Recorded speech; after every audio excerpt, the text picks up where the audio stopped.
네, 안녕하십니까. 연세대 보건대학원 융합보건의료대학원의 감염병 역학을 전공하고 있는 권준욱입니다. 오늘은 오늘에서야 미국의 경우 예를 들면 뉴욕타임스에서 홍역이 텍사스주 등 많이 발생하고 있는 것이 이제 기사가 실렸습니다. 지역사회에서 유행이 시작되고 진행된 지가 근 한 달이 다 돼가는 상황인데, 그리고 미국에서도 텍사스를 포함해서 최소한 6개 주에서 홍역이 발생을 했습니다. 남의 나라 홍역에 뭐 그렇게 관심이 있으십니까? 라고 말씀하실 수도 있겠는데, 미국은 여러 나라의 표본이자 모범이기 때문에 그 나라에서 일어나는 일이 우리나라에서도 반복될 수 있기 때문입니다.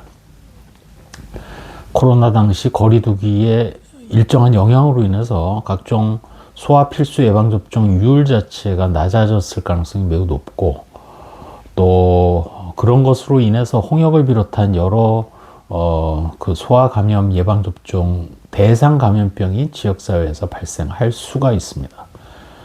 더군다나 홍역의 경우는 기초 재생산 지수가 10이 넘는, 훌쩍 넘는 12 내지 16까지도 얘기를 합니다만, 한 사람의 감염자가 12 내지 16명의 감염자를 발생시키기 때문에 필수 예방접종률이 95%가 훨씬 더 넘어야 지역사회에서 완전하게 허드 이뮤니티로 막아낼 수 있다고 얘기를 합니다만, 전 세계의 그 교류가 활발해진 지금 어디서든지 홍역이 계속 발생하고 있기 때문에 여행객이나 또 교류를 통해서 들어오게 되면 언제든지 유행이 가능합니다. 따라서 이렇게 발생하고 있는 홍역이 미국에서 그 일부에서는 이미 통제 불능이다라는 얘기까지 나오고 있는 상황이거든요.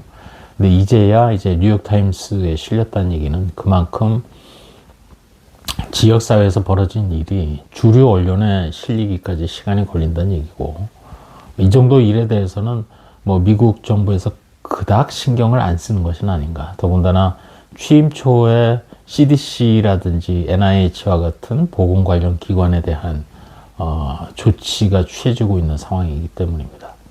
우리도 만약 이번에 탄핵이 인용이 되고 새 정부가 출범이 되고 여러 가지 일이 진행이 되고 앞으로 최소한 2달, 3달 좀 과도기에 있지 않겠습니까? 이런 경우 안전, 생명과 관련된 모든 정부 기관, 기구에서는 미국의 사례를 똑바로 쳐다보면서 우리나라에서도 새학기는 우리나라에서는 3월에 시작이 되기 때문에 새학기를 맞아서 독감의 재유행이라든지 또 전 세계적으로 발생하고 있는 코로나 변이의 동향이라든지 이런 것들에 따라서 미리미리 대비하는 노력, 그것이 매우 중요하다는 점을 오늘 미국의 뉴욕타임스에 뒤늦게 실린 홍역 아웃브레이크에 대한 기사를 보면서 여러분들과 공유하고자 합니다.